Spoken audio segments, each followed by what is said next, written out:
Good morning. This is KELOLAND On The Go with all you need to know in news and weather as you start your Sunday. We also have your Boredom Busters coming up, but first, our top story. The runners taking part in the 437 project are expected to finish their run across the entire state of South Dakota later today. The relay-style run from west to east is putting a spotlight on mental health.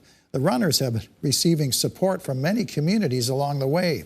The owner of Tiger's Tap in Fort Pierre donated a light lunch that wouldn't weigh the runners down.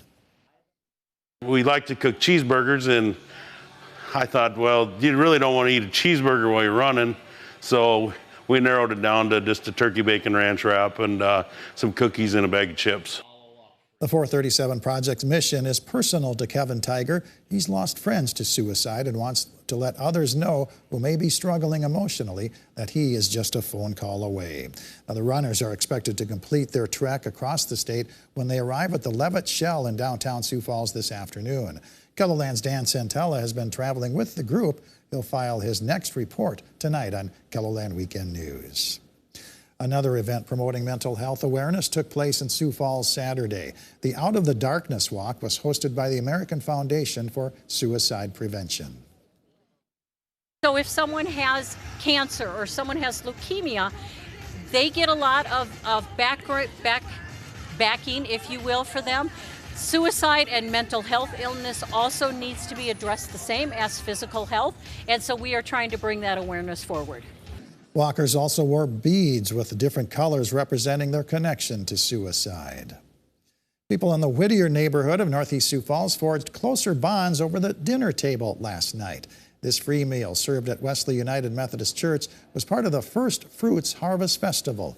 The Union Gospel Mission furnished the food, and the dinner guests could even go home with a pumpkin.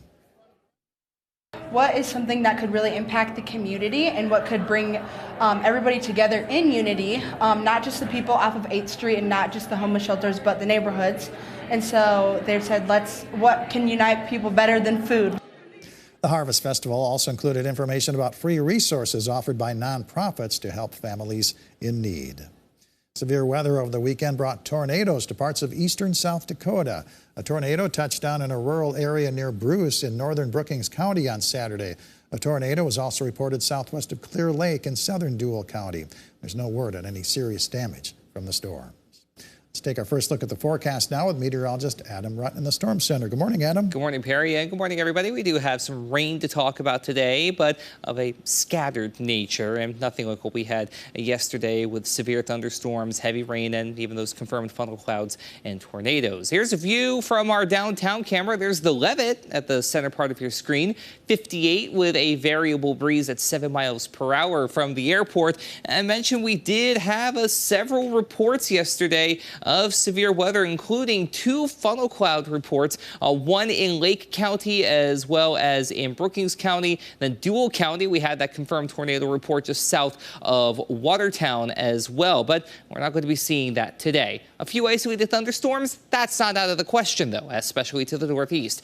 Temperatures this morning are in the 50s and 60 if you're up toward Mobridge, with not much of a breeze to speak of as we go through the morning. But we do have a couple of breezes days on the way and even some warmer temperatures as we get toward the end of the month.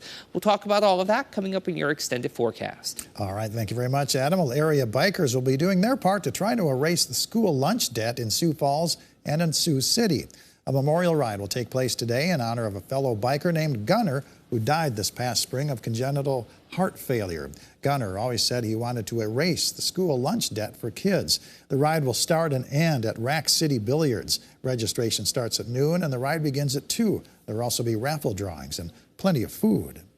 South Dakota State University is hosting China Night in the Student Union. There'll be Chinese cuisine, a lion dance, and music from 6 to 8:30 p.m.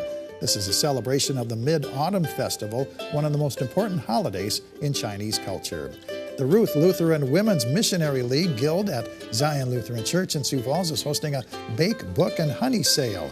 The hours are from 8 a.m. to noon, with a bag of books costing just $5. Art Moms and Friends are hosting a holiday boutique at 3101 West 41st Street in Sioux Falls. Local vendors will be selling unique pieces for the holidays, including antiques, baked goods, jewelry, stationery, houseplants, farmhouse decor, plus candles and more. The hours are from noon to 4. And enjoy pro football action on KELOLAND TV. CBS Sports coverage begins at 11 a.m. Central Time with the NFL Today. That's followed by the New England Patriots at the New York Jets at noon. Adam?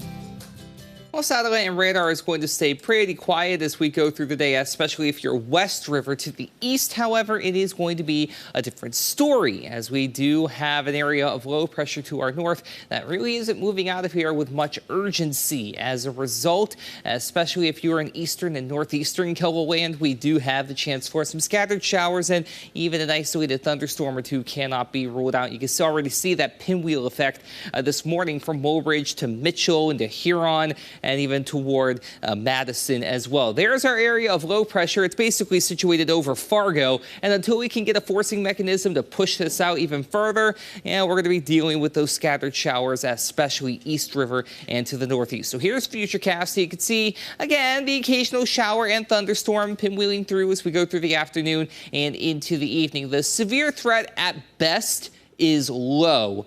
We'll continue to watch all the same as we go through the rest of your day. Just keep this in mind. If you hear a rumble of thunder, don't be surprised as we go through the rest of your day. Monday also could see a few isolated showers, especially near and east of the James River Valley with low pressure. Again, very slow to get out of here. East River locations dealing with more cloud cover than their West River counterparts. But everybody gets in on a warm-up. Odds for above average temperatures are favored as we head into the start of October, with those odds increasing the farther east you go. The deeper the shade of red, the more likely you are to see those above average temperatures, whether it's by a little or whether it's by a lot. Same rules apply for precipitation, just switch the orange to green, but either way, we do favor odds for above average moisture. Highs today climbing into the 70s in many locations, some 60s though here and there, especially toward the North Dakota border, with scattered showers and the occasional thunderstorm expected East River and especially to the northeast. Lows tonight will be in the 50s where cloud cover is a little more prevalent, 40s where we are clearer, with highs for your day on Monday ranging from the 60s to low to mid 70s. And again, a few isolated showers are not out of the question East River. The rest of your 7-day forecast does feature that warm up as we go into the end of the week and the end of the month for that matter, back in the 80s by Friday and Saturday in Sioux Falls. For Aberdeen, we'll start with a chance for rain today, maybe a rumble of thunder or two, and 71 before we get into the mid to upper 70s by the end of the week and the end of the month for that matter. In Pierre, a few morning showers, then drying out by the afternoon. 71 today, 80 though by Thursday, and a couple of isolated showers on Friday. Last but not least, we head on over to Rapid City, where we are mainly dry from start to finish. Plenty of sunshine at first, then a few more clouds and a bit breezy by the end of the week. Have a great day, everybody. For more on your local news, weather, and sports, you can always head on over to KELOLAND.com.